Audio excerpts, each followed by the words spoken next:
तुला राशि वाले व्यक्तियों के लिए 2025 क्या कुछ खास लेकर आ रहा है। आपको भाग्य का कितना साथ मिलेगा, भूमि भवन और वाहन का सुख कितना मिलेगा, स्वास्थ्य और शिक्षा आपकी 2025 में कैसा रहने वाला है, और अगर नौकरी आप करते हैं या व्यापार करते हैं तो उस दृष्टि से यह 2025 कितना कुछ आपको देकर जाएगा।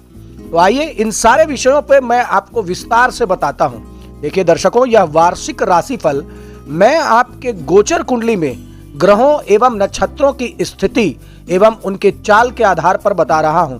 तो देखिए, आने वाले 2025 में प्रमुख ग्रह जो गोचर करेंगे और आपको और आपके भाग्य को और आपकी सारी जरूरतों को प्रभावित करेंगे, वे मुख्यतः 4 ग्रह हैं। और वे ग्रह हैं बृहस्पति, शनि, राहु और केतु।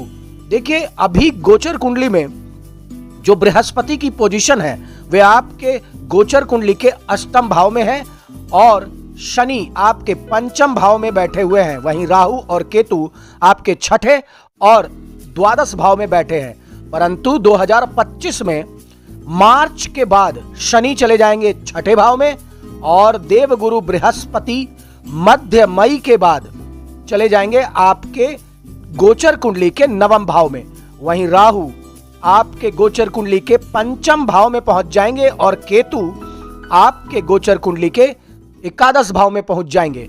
और समय समय पर बुध, मंगल, सूर्य यह भी अपनी राशि परिवर्तन करते रहेंगे और इनके गोचर में ग्रहों के परिवर्तन करने से, अपने चाल में परिवर्तन करने से आपको अच्छा और बुरा सारा प्रभाव देखने को मिलेगा। तो आइए मैं आपको विस्तार से बताता हूं कि आखिर 2025 तुला राशि वालों के लिए स्वास्थ्य, शिक्षा, व्यापार, व्यवसाय, नौकरी, आर्थिक, लव लाइफ, वैवाहिक जीवन क्या कुछ खास लेकर आया है।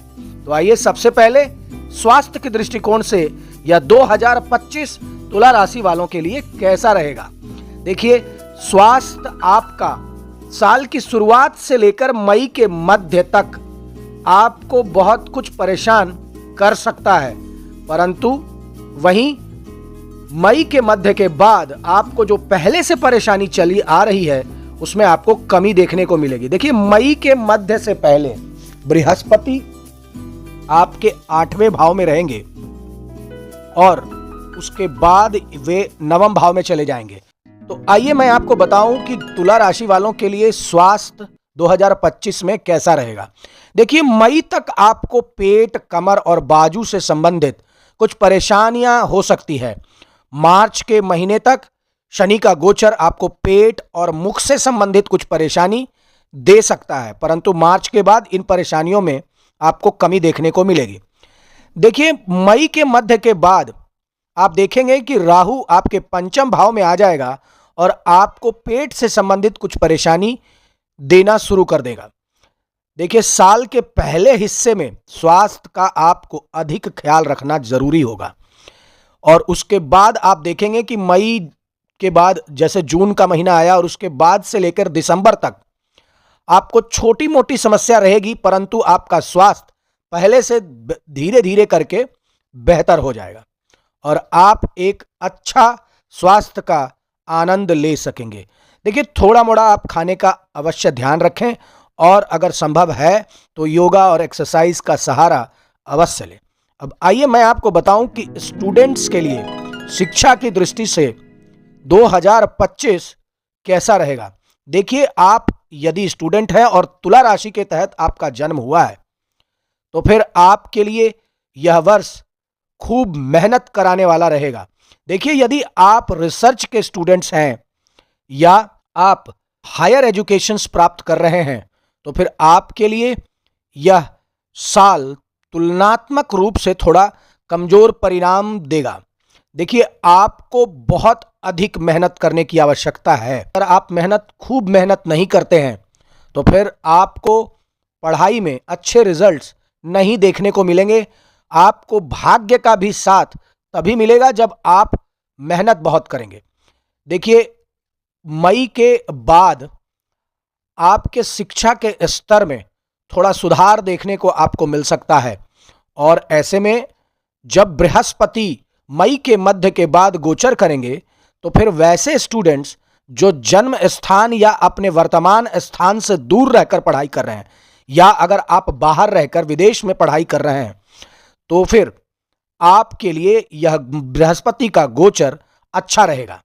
देखिए, यदि आप बाहर जाकर पढ़ना चाहते हैं और आपने कई बार ट्राई किया है परंतु आपको वीज़ा नहीं मिला, या आप बाहर जाने में सफल नहीं हो पाए हैं, तो फिर तुला राशि वाले वैसे जो स्टूडेंट्स हैं उन्हें मई के मध्य के बाद उनकी कोशिश में उन्हें कामयाबी मिलेगी और वे बाहर जाने में सफल हो जाएंगे।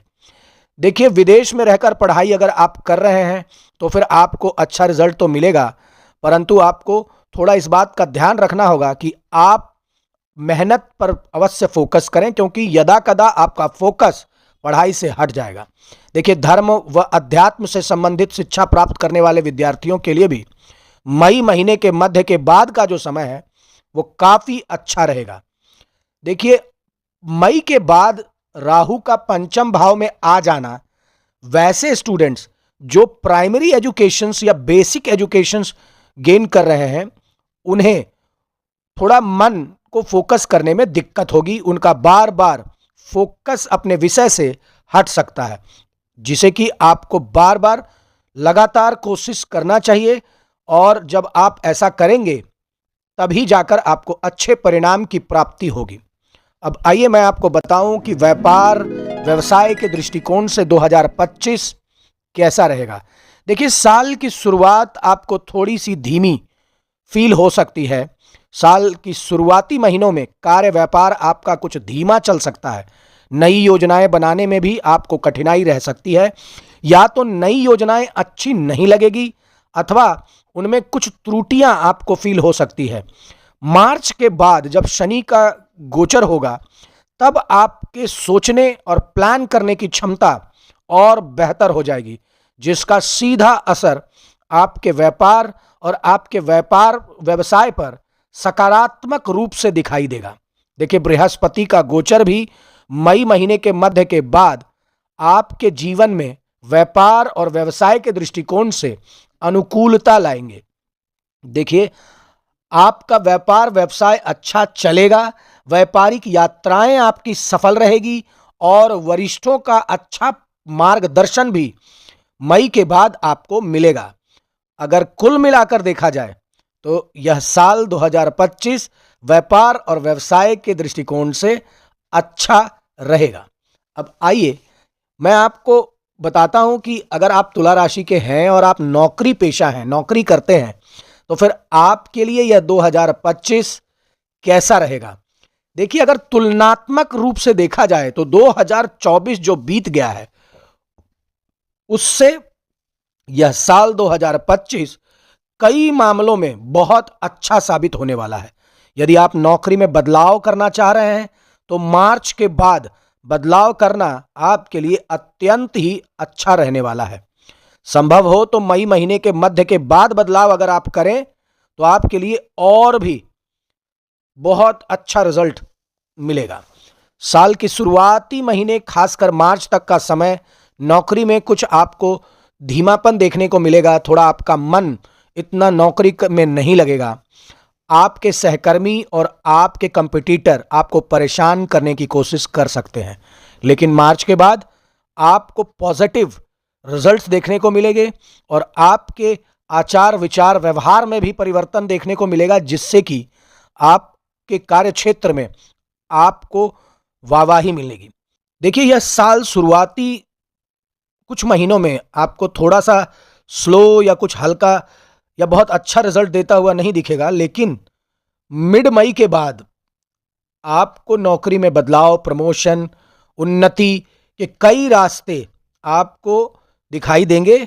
और अगर कुल मिलाकर देखा जाए तो 2025 नौकरी करने वाले लोगों के लिए बहुत अच्छे रिजल्ट्स लेकर आने वाला है। अब आइए मैं आपको बताऊं कि आर्थिक दृष्टिकोण से तुला राशि वालों के लिए यह साल 2025 कैसा रहेगा। देखिए, आपके लाभ भाव के स्वामी सूर्य ग्रह होते हैं और कुछ महीने सूर्य ग्रह आपके आने वाले साल में कमजोर रहेंगे और इसकी वजह से आपको थोड़ा मिले जुले परिणाम देखने को मिलेंगे। देखिए, मंगल और सूर्य दोनों ग्रह के अनुसार आर्थिक मामले में यह साल 2025 आपको मिला जुला असर देने वाला है, लेकिन धन के जो कारक माने जाते हैं वे हैं देवगुरु बृहस्पति, और इनका गोचर मई महीने के मध्य के बाद आपको काफी अच्छा रिजल्ट देने वाला है और यह आर्थिक रूप से आपको काफी अच्छी मजबूती प्रदान करेंगे। देखिए, मई के पहले बृहस्पति का प्रभाव भी धन भाव पर है और बचत किए हुए पैसे को लेकर आपको कोई परेशानी नहीं होगी, लेकिन नए सिरे से कमाई करने में थोड़ी सी कठिनाई आपको रह सकती है। अब इसलिए कुल मिलाकर अगर देखा जाए तो 2025 का पहला हिस्सा आपको एवरेज रिजल्ट देता हुआ प्रतीत होगा, वहीं दूसरा हिस्सा आपको काफी अच्छे रिजल्ट देता हुआ प्रतीत होगा। मार्च के महीने तक अपने बचाए गए पैसे को आप संभाल कर रखें, नहीं तो फिर आप कहीं गलत जगह निवेश कर देंगे। इसलिए आप अगर निवेश करना चाहते हैं तो फिर किसी एक्सपर्ट का सलाह अवश्य लें और फिजूल खर्ची करने से बचें। वैसे यह साल पूरा आप धन को व्यवस्थित रखने में कामयाब रहेंगे और अप्रत्याशित खर्च नहीं करेंगे। अब आइए मैं आपको बताऊं कि तुला राशि वालों के लिए 2025 में लव लाइफ कैसा रहेगा। देखिए, मार्च के महीने तक, साल के शुरुआत से लेकर मार्च के महीने तक पंचम भाव में शनि ग्रह का प्रभाव रहेगा और शनि अपनी राशि में है, लेकिन शनि एक नीरस ग्रह माने जाते हैं जो कि पंचम भाव में होकर प्रेम संबंध में नीरसता के भाव बढ़ा सकते हैं। यानी अगर आप देखा जाए तो लव लाइफ में कोई खास आपको मजा नहीं देखने को मिलेगा। एक दूसरे के प्रति खींचातानी वाले भाव आप फील करेंगे और प्रेम के स्थान पर आप एक दूसरे में कमियां निकालने में पूरा समय व्यतीत करेंगे। देखिए, वास्तव में ऐसा हो रहा हो, अगर आप ऐसा फील कर रहे हैं तो उससे बचने की जरूरत है। मार्च के बाद जब शनि का गोचर होगा, शनि का राशि परिवर्तन होगा, तब वे आपके पंचम भाव से दूर चले जाएंगे। अतः पुरानी गलतफहमियां और जो भी परेशानियां हैं वे दूर हो जाएंगी। लेकिन मई के बाद राहु पंचम में आ जाएंगे, अतः मई के बाद आप नए सिरे से फिर से कुछ गलतफहमियां आपके लाइफ में, आपके पार्टनर के लाइफ में शुरू हो सकती है। इन सब के बीच देखिए, सबसे अच्छी बात यह है कि मई महीने के मध्य के बाद बृहस्पति का प्रभाव पंचम भाव पर शुरू हो जाएगा, जो कि आपको गलतफहमियों को, आपके और आपके पार्टनर के बीच में जो गलतफहमियां हो रही हैं उन्हें दूर करने में देवगुरु की बहुत ही आपको हद तक मदद मिलेगी। और अगर अब देखिए, मैं कुल मिला के कंक्लूजन में बताऊं तो साल की शुरुआत से लेकर मार्च के महीने तक का समय थोड़ा कमजोर है। मार्च से मई के बीच का समय आपके लिए अनुकूल है। मई के बाद का समय आपके लिए मिला जुला रहेगा। कुछ परेशानियां आएंगी लेकिन जल्दी ही ठीक हो जाएंगी। अब आइए मैं आपको बताऊं कि विवाह और वैवाहिक दृष्टिकोण से यह 2025 कैसा रहेगा। देखिए, यदि आपकी उम्र विवाह की हो चुकी है और अभी तक आपका विवाह नहीं हुआ है तो इस वर्ष आपको अनुकूल परिणाम मिल सकते हैं। देखिए, साल की शुरुआती जो कुछ महीने हैं वे आपको थोड़े कठिनाई भरे फील होंगे। देखिए, शादी की बातों को आगे बढ़ाने की संभावनाएं थोड़ी कमजोर रहेंगी। यानी आप अगर शादी की बात करना चाहते हैं तो वो आपको थोड़ा सा सपोर्टिव नहीं मिलेगा। लेकिन साल का दूसरा हिस्सा जब शनिदेव पंचम भाव से बाहर चले जाएंगे और बृहस्पति का गोचर अनुकूल हो जाएगा, तब आपको अच्छा रिजल्ट देखने को मिलेगा। बृहस्पति पंचम दृष्टि से प्रथम भाव को देखेंगे मई के बाद और नवम दृष्टि से पंचम भाव को देखेंगे।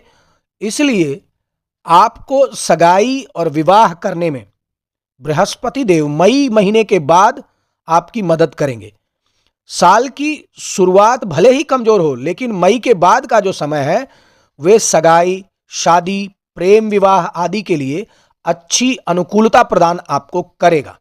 अब आइए मैं आपको बताऊं कि आखिर तुला राशि वालों को यह 2025 में कौन से ज्योतिषीय महाउपाय करने हैं, जिसे करके वे अपने लिए साल को अत्यंत ही सुखद और भाग्यशाली बना लें।